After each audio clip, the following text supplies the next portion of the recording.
The stars looked cold and distant through the observation deck of the Earth battleship Endeavour. Admiral Grace stood alone, watching her shrink into a tiny blue dot behind them. She had served in the fleet for 30 years, and she had never felt this kind of anger burning inside her chest. 200 years ago, humanity had joined the Galactic Council. They had been so excited back then, so full of hope. The universe was vast and full of wonders, and humans wanted to explore every corner of it.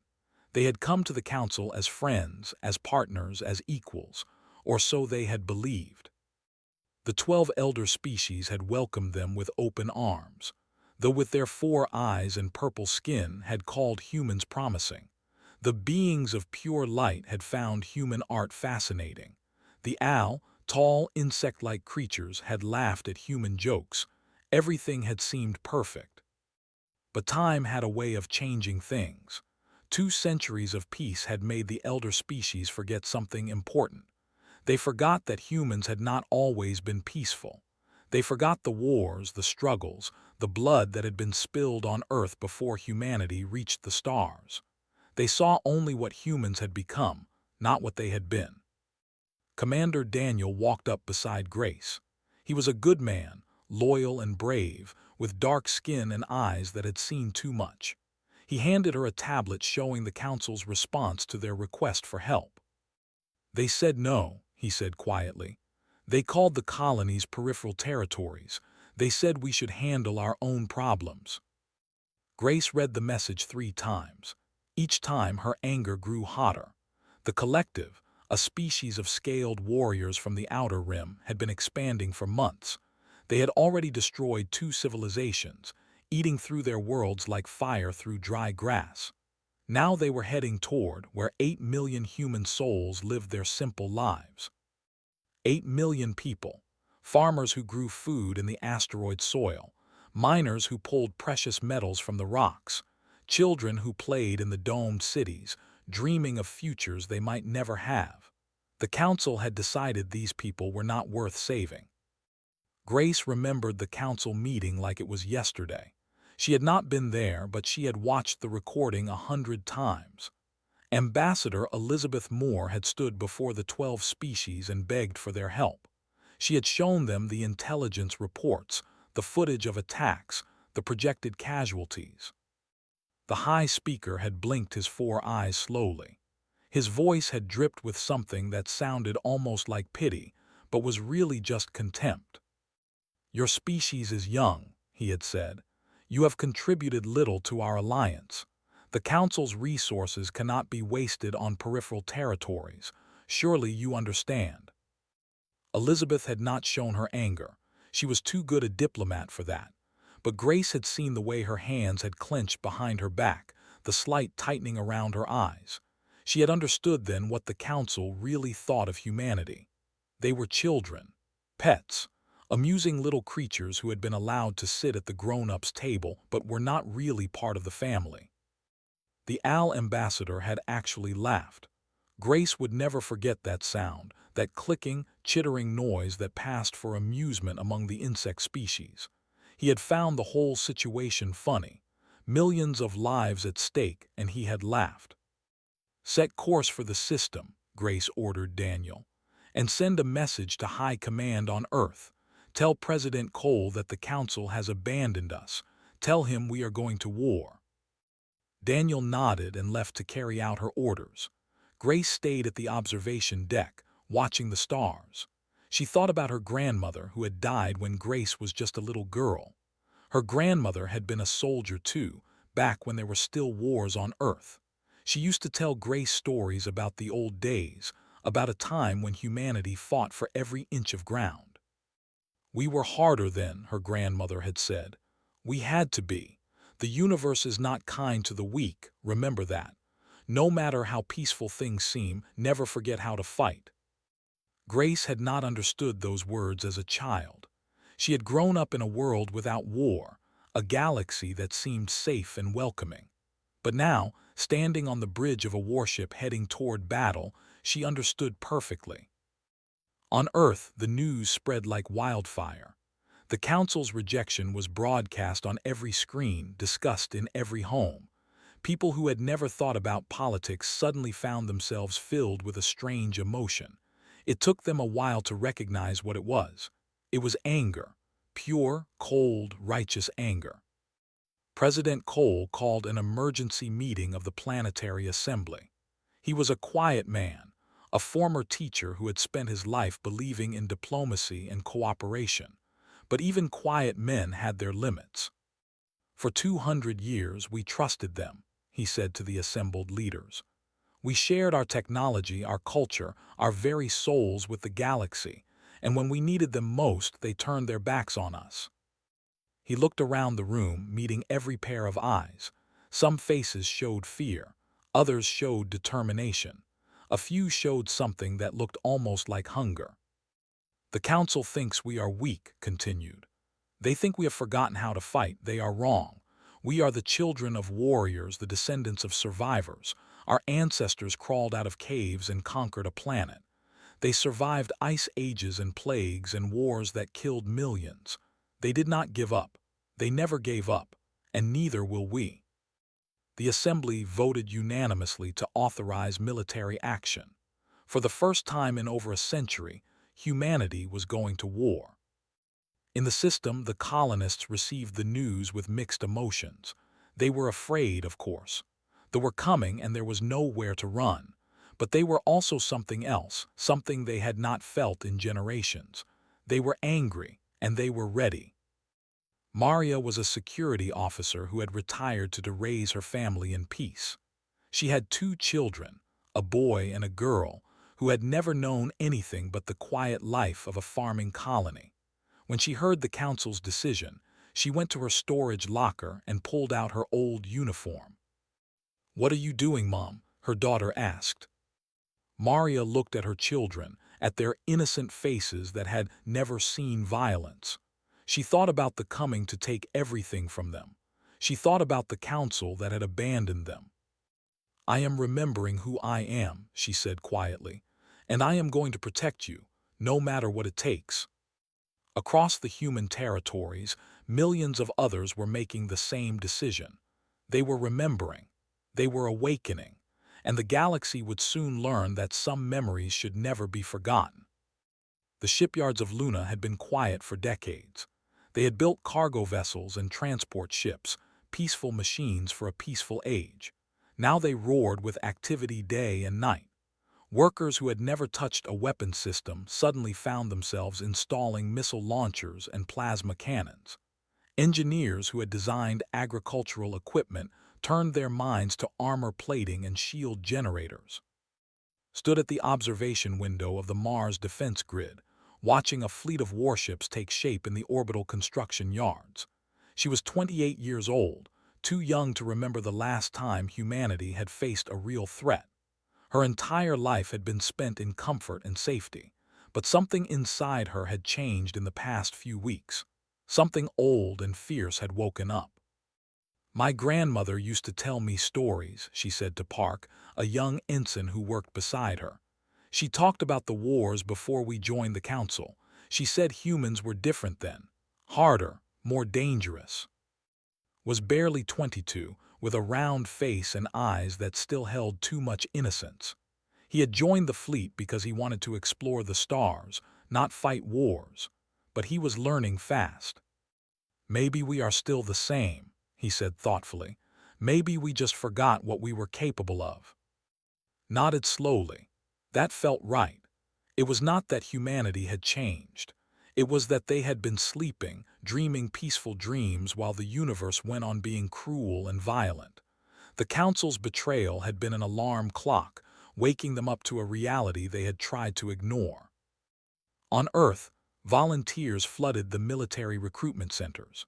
Young people who had planned to become artists or scientists or teachers suddenly wanted to learn how to fight. Old veterans who had thought their fighting days were over dusted off their skills and offered to train the new generation. President Cole watched the transformation with wonder and worry. He had never wanted to be a wartime leader. He had become president because he believed in peace, in cooperation, in building bridges between species. But the bridges had been burned, and now he had no choice but to lead his people through the fire. "How many ships do we have?" he asked General Sandra Mitchell, his chief military advisor. She was a tough woman in her 60s, with silver hair and a scar on her cheek from a pirate raid decades ago. "When this started, we had about 50 combat-ready vessels," Sandra replied. "In 3 weeks we will have over 200, and that is just the beginning." Shook his head in amazement. "How is that possible?" Sandra smiled grimly. "Because we never really stopped preparing, sir. We just did it quietly. Every cargo ship we built in the last century has reinforced hulls that can take weapons. Every transport has engine systems designed for combat maneuvers. We hoped we would never need them, but we always knew we might." The truth was that humanity had never truly trusted the peace. Deep in their bones, in the genetic memory passed down from countless generations of survivors, they had always known that safety was an illusion. They had smiled and traded and made friends with the galaxy.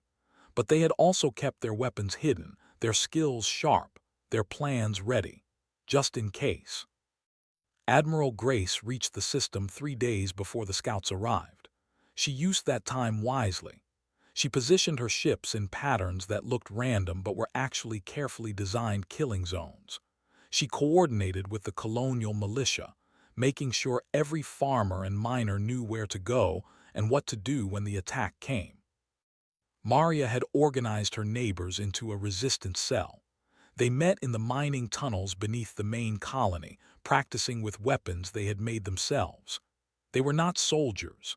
They were ordinary people, mothers and fathers and grandparents who had never imagined themselves fighting a war.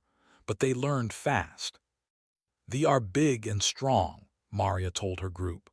"But they are not used to fighting in tunnels. They like open spaces where they can use their numbers. We are going to take that advantage away from them." She showed them maps of the underground network, pointing out ambush points and escape routes.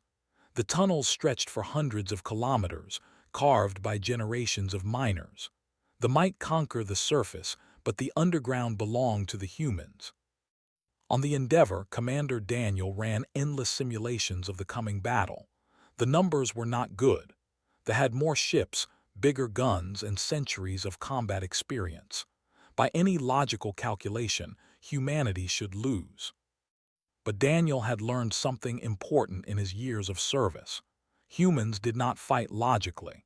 They fought with creativity and desperation, and a stubborn refusal to accept defeat.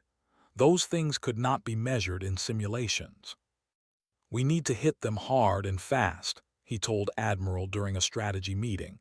"Confuse them. Make them think we have more ships than we do. Keep them off balance." Grace nodded. "What about Pattern Omega?" Daniel hesitated. Pattern Omega was a tactic that had been developed decades ago but never used. It was considered too risky, too reckless, almost suicidal. But it was also devastating effective against superior numbers. "It could work," he admitted, "but we would take heavy casualties." Grace looked out the window at the stars. Somewhere out there, they were coming. They were coming to kill her people, to take her worlds, to prove that humanity was weak and helpless without the Council's protection. "Sometimes you have to accept casualties to win a war," she said quietly. "The question is whether we are willing to pay the price." Daniel thought about his family back on Earth, his wife and children who were counting on him to come home. He thought about the millions of colonists in the system who were counting on him to protect them. He thought about everything humanity had built in 2 centuries of peace, and everything they stood to lose. "We are willing," he said firmly. "We have to be." The scouts appeared on sensors 3 days later. There were 12 of them, small fast ships sent ahead to gather intelligence. They expected to find farmers and miners, helpless prey waiting to be conquered. They found 48 human warships arranged in a crescent formation, weapons powered and shields raised. Admiral's voice echoed across every frequency. "This is Admiral Grace of the United Earth Fleet. You have entered human space without authorization. Turn back now or face the consequences. The commander, a veteran named, received the transmission with amusement. He had conquered dozens of worlds. He had killed millions of beings across the galaxy.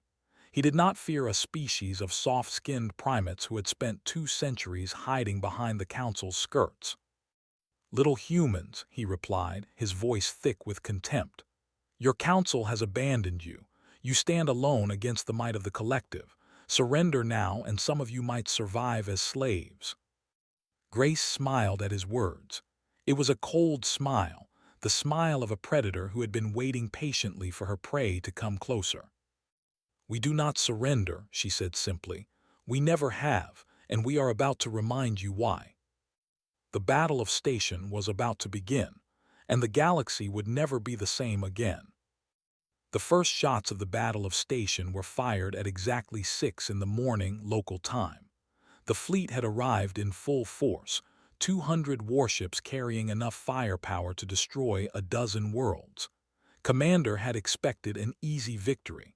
He was about to learn how wrong he was. Admiral Grace watched the enemy formation on her tactical display. They fought the same way they always did, in tight clusters that relied on overwhelming firepower. It was a good strategy against most species, but humans were not most species. "All ships execute pattern Omega," she ordered calmly. Commander Daniel led the first wave of attack. His squadron of 15 fast frigates dove straight into the center of the formation. It looked like suicide. The thought it was suicide. They concentrated their fire on the incoming ships, certain they would destroy them in seconds. But the frigates did not fly in straight lines. They twisted and turned in patterns that seemed random, but were actually the result of years of training. Each pilot knew exactly where the others would be at any moment. They moved like a single organism, a swarm of angry hornets that could not be swatted. The first cruiser exploded 3 minutes into the battle. Then another. Then another. Daniel's squadron was dancing through the enemy fleet, striking and retreating, never staying in one place long enough to be targeted. "How is this possible?" roared at his officers. "They are outnumbered 4-1. They should be dying." But humans did not die easily. They never had. On the ground, the landing parties discovered the same truth. They had expected terrified civilians who would surrender at the first show of force. Instead, they found empty streets and silent buildings. The colonists had vanished. Then the attacks began. Maria crouched in a tunnel entrance, watching a patrol march past. There were 6 of them, tall reptilian warriors with scales like armor and teeth like knives. Each one carried enough weapons to level a building. They looked invincible. Maria raised her hand and gave a signal. 20 colonists opened fire from hidden positions around the street. They had no time to react. In seconds, all 6 were down. "Move," Maria ordered. "They will send more. We need to be gone before they arrive." Her group melted back into the tunnels, carrying the captured weapons with them. They were learning. Every battle taught them something new. Every dead enemy made them stronger. In space, the battle raged for hour after hour. Human ships took damage. Some were destroyed. But for every human vessel that fell, 5 ships went down with it. The math was impossible, yet it was happening. Lieutenant Commander had joined the Endeavor's crew just before the battle. She stood at the tactical station, coordinating fire patterns and tracking enemy movements. Her hands flew across the controls with a speed that surprised even her. "Enemy carrier at bearing 047, she reported.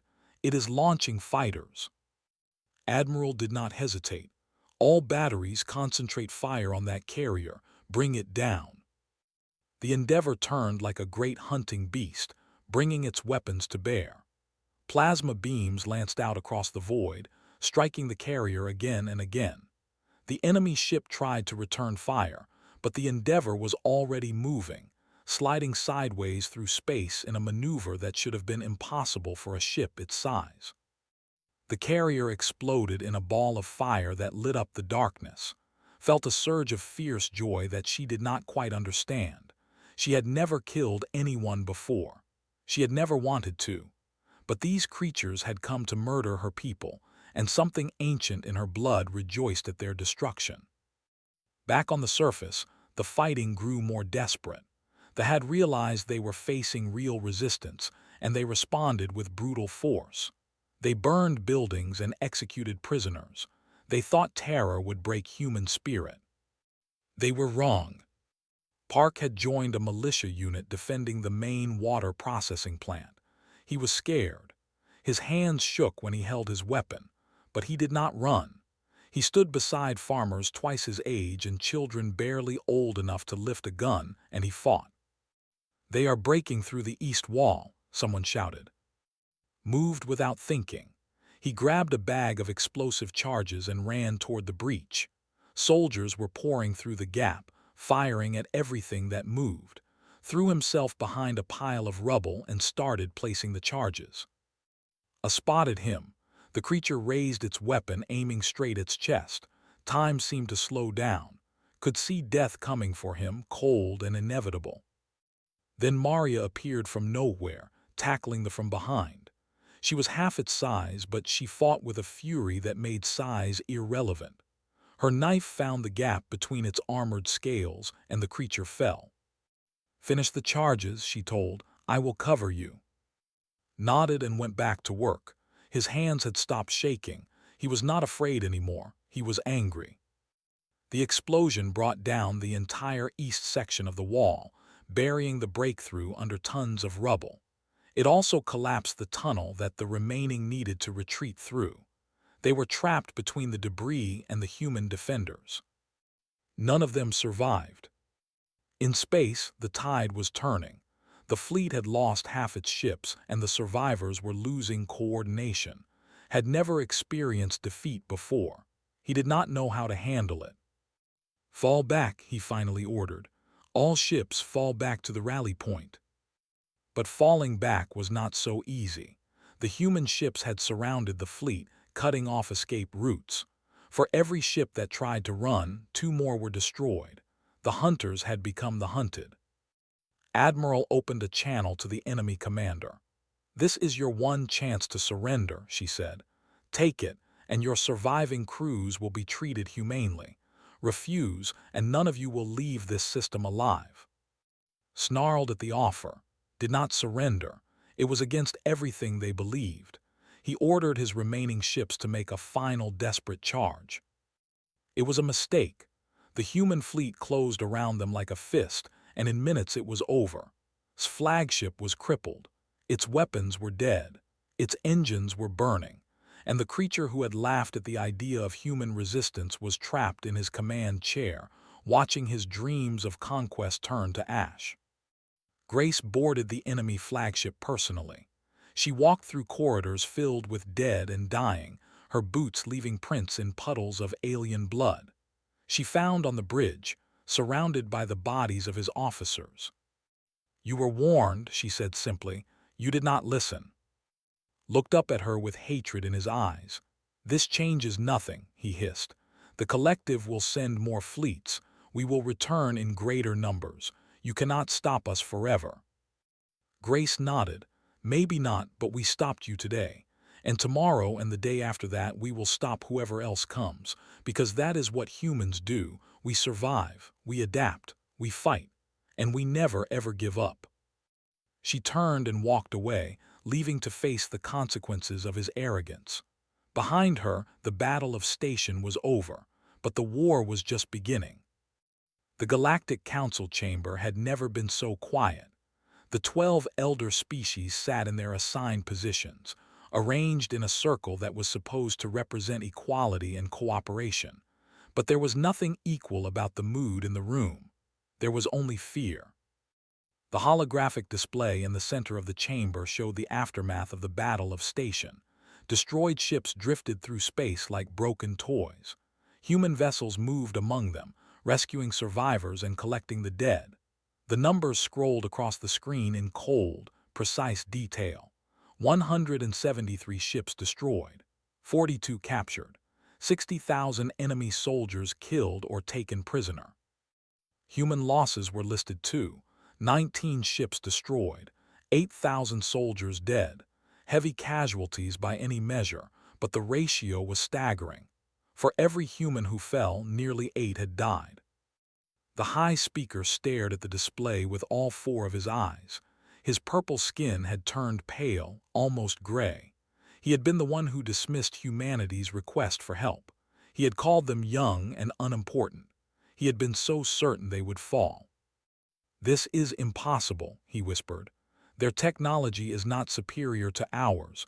Their numbers are small. How did they achieve this?" Ambassador Elizabeth Moore stood at the center of the chamber, exactly where she had stood when she begged for help weeks ago. She was dressed in the same diplomatic robes, but her posture was different now. There was no pleading in her voice, only cold, quiet certainty. "You forgot what we are," she said simply. "You looked at us and saw a peaceful species. You assumed that peace meant weakness. You were wrong." She touched a control on her wrist, and the display changed. Now it showed Earth's military mobilization, hundreds of ships being built, millions of soldiers being trained, weapons systems emerging from secret facilities that had been maintained for generations. "Humanity is not a warrior species," Elizabeth continued. "We do not enjoy violence. We do not seek conquest, but we are survivors. Our ancestors survived ice ages that covered our world. They survived plagues that killed half our population. They survived wars that nearly destroyed everything they had built. They survived because they refused to give up, and they passed that refusal down to us." The ambassador, the one who had laughed at humanity's request for aid, shifted nervously in his seat.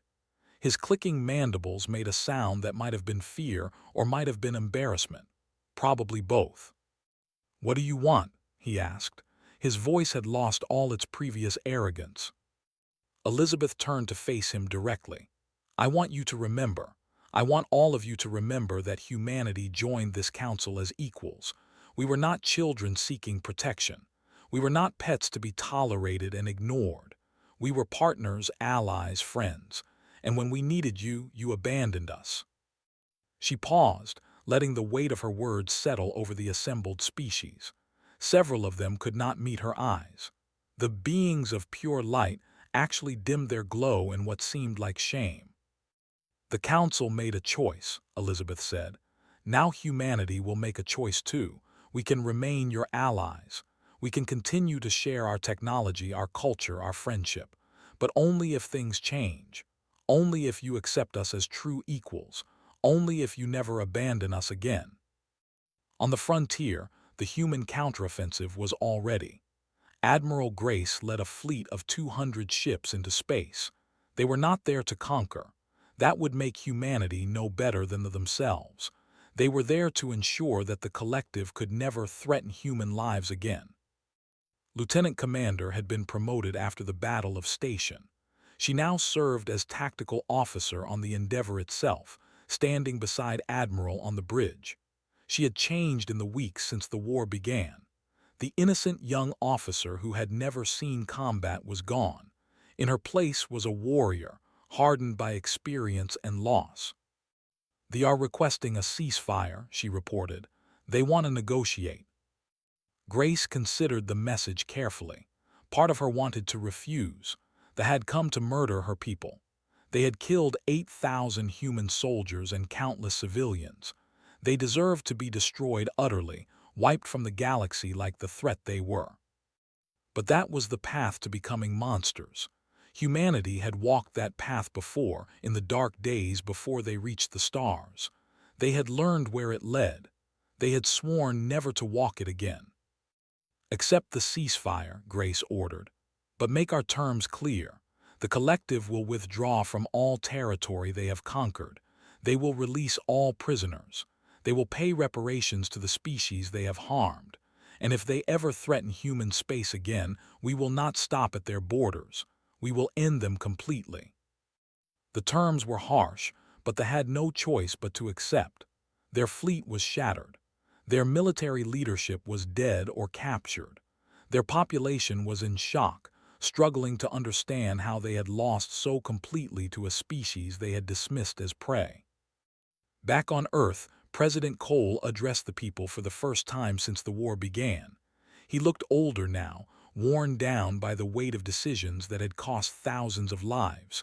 But there was also something new in his eyes: pride, determination, hope.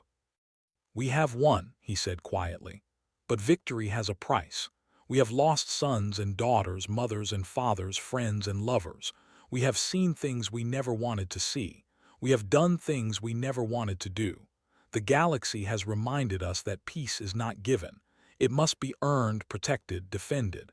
And sometimes it must be fought for." He paused, gathering his thoughts. The entire planet was watching. The entire human territory was listening. "I know many of you are wondering what comes next. I know you are afraid that this war has changed us, made us into something we do not want to be. I share that fear. But I also believe in us. I believe that we can be strong without being cruel. I believe that we can be warriors without losing our humanity. I believe that we can defend ourselves and still remain the people we want to be." In the Galactic Council chamber, the vote was unanimous. Humanity would receive a permanent seat on the Security Committee. Their voice would carry equal weight in all matters of defense and diplomacy. The High Speaker, who had led the rejection of humanity's plea for help, resigned in disgrace. His replacement made a point of consulting with Ambassador Moore before making any major decisions. Commander Daniel, now an admiral himself, returned to Earth as a hero. Crowds lined the streets to welcome him home. Children waved flags and cheered. It should have felt good. Instead, it felt hollow. He thought about all the people who would not be coming home. The pilots who had flown into the heart of the fleet, knowing they might not survive. The soldiers who had held the line on, fighting with weapons they had made from farming equipment. The civilians who had refused to flee, choosing to stand and fight beside their neighbors. They were heroes too, all of them, and Daniel swore he would never let the galaxy forget what they had sacrificed. The war was over. Humanity had won. But as Grace looked out at the stars from the bridge of the Endeavor, she knew this was not truly an ending. It was a beginning. The galaxy had been reminded of human strength. Now they had to show them what humanity would do with that strength. That was the real test, and it was just beginning. 6 months had passed since the Battle of Station. The galaxy looked very different now. The collective, once feared across 1,000 star systems, had collapsed into civil war. Their military was destroyed, their leadership was gone, and their people were fighting among themselves for control of what remained. The species that had terrorized the outer rim for centuries was now struggling to survive. But the changes went far beyond the Galactic Council had been transformed. The old order, where the 12 elder species made decisions and everyone else followed, was gone forever. Humanity sat at the table now, not as guests but as equals. Their voice carried weight. Their opinions mattered, and no one dared to dismiss them again. President Cole stood in the memorial garden on Prime. The garden had been built in the center of the main colony, in a space that had once been a marketplace. Now it held 4,218 names carved into walls of black stone. Each name represented someone who had died defending their home. Each name was a reminder of what the war had cost. Admiral Grace stood beside him. She had retired from active duty after the war, but she still wore her uniform for occasions like this. Some habits were hard to break. "We won," said quietly, looking at the endless rows of names. "But sometimes I wonder what we lost." Grace understood what he meant. The war had changed humanity in ways that were hard to measure. They had discovered something inside themselves that many had hoped was gone forever: the capacity for violence, the willingness to kill, the cold calculation that could sacrifice thousands to save millions. "We became what we needed to become," she replied. "That is what survival means. We adapt, we change, we do whatever it takes." Nodded slowly. "I know, But I worry about what we will do with this knowledge. We have reminded the galaxy that humans can fight. Now we have to show them what we fight for." In the years that followed, humanity worked hard to answer that question. They remained traders and scientists and artists. They continued to value peace and cooperation. They built new colonies, discovered new technologies, created new wonders. The peaceful side of human nature did not disappear just because the warrior side had awakened. But they also maintained their military strength. The shipyards that had built the fleet for the campaign continued producing warships. The soldiers who had learned to fight did not forget their skills. The weapons that had been hidden for generations stayed ready, just in case. Admiral Daniel became the head of the newly created Human Defense Academy. He spent his days training the next generation of soldiers, teaching them the lessons he had learned in battle. But his most important lesson had nothing to do with tactics or weapons. "We are not warriors by choice," he told every new class of cadets. "We are warriors by necessity. Our strength exists so that our children can live in peace. Never forget that. Never let anyone else forget it either. The moment we start loving war for its own sake, we become the monsters we fight against." Rose through the ranks to become one of the youngest admirals in human history. She commanded the patrol fleet that guarded the borders of human space, watching for threats that might emerge from the darkness between the stars. She was good at her job. Some said she was too good, that the war had turned her into something cold and hard. But those who knew her well saw something different. They saw a woman who had faced the worst the universe could offer and had not broken. They saw a protector, fierce and loyal, who would do anything to keep her people safe. They saw exactly what humanity needed her to be. Maria returned to farming after the war.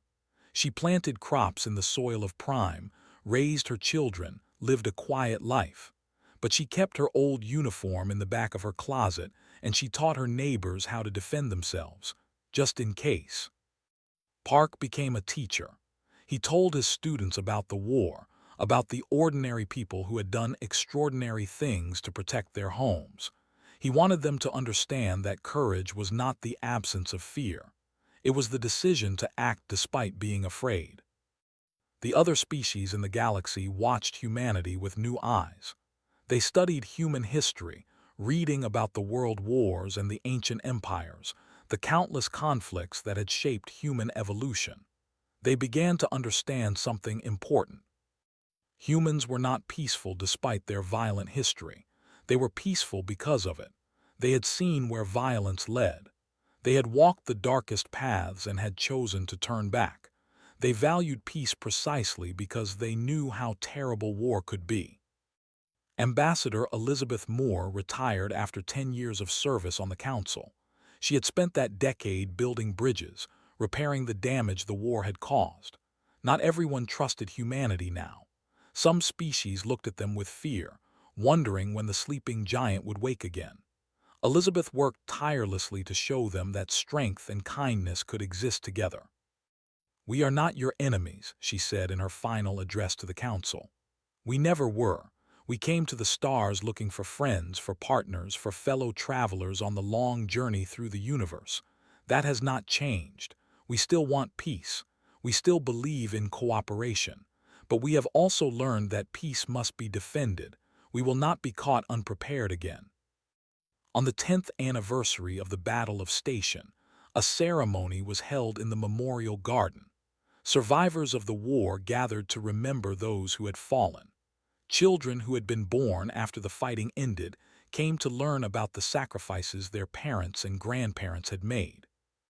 Grace, now an old woman with white hair and faded eyes, gave the final speech. She looked out at the crowd, at the faces of humans who had lived through so much and had still managed to hold onto their humanity. 10 years ago, the galaxy forgot what we were," she said slowly. "They looked at us and saw a peaceful species. They assumed we had lost the ability to fight. They thought they could take what was ours without consequences." She paused, letting the weight of memory settle over the garden. "We reminded them. We showed them that humans have never stopped being warriors. We proved that we will always defend what we love, no matter the cost. And in doing so, we taught them something else. We taught them that true strength is not measured by how many enemies you can destroy. It is measured by what you choose to protect. She looked up at the sky, at the stars that had once seemed so cold and distant. They did not seem that way anymore. They seemed like home. The galaxy will never forget us again, and we will never forget who we are. We are human. We are survivors. We are warriors when we must be, and peacemakers when we can be. We are exactly what the universe needs us to be. The ceremony ended with a moment of silence for the dead. 4,218 lives, each one a universe of hopes and dreams and possibilities. They had died so that others could live. They had fought so that others could know peace. And the galaxy remembered. For humanity had reminded them.